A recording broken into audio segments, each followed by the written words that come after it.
Luck एब सावन में अबेर कावर लक एब भोला हो भोला हो जल लोटा से चढ़ेब भोला हो जल लोटा से चढ़ेब।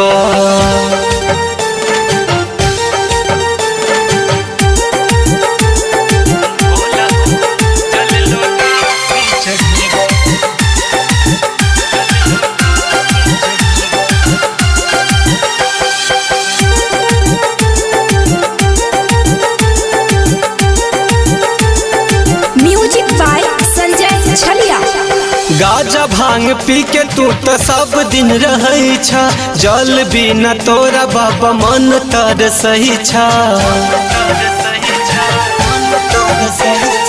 गाजा भांग पी के तू तो सब दिन रही छा जल बिना तोरा बाबा मन तर सही छा। बड़ निक लगे छा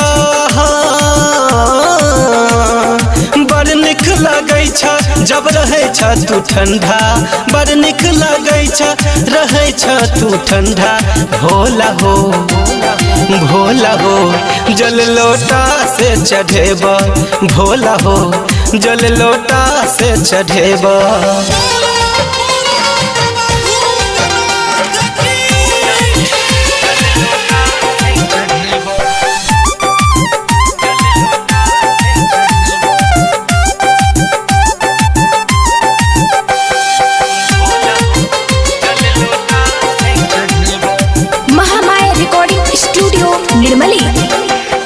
जब जब सावन के महीना चढ़ई छ तब तब भक्तन सब खुशी सा झूमई छ।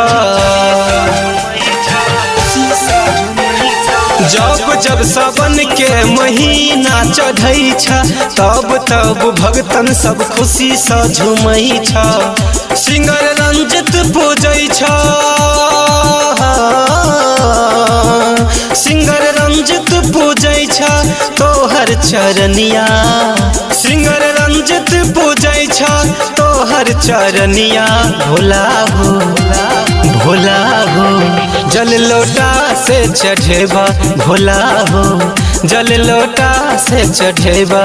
सावन में अबेर कावर लक एब सावन में अबेर कावर लक एब भोला हो भोला हो जल लोटा से चढ़ेब भोला हो जल लोटा से चढ़ेब।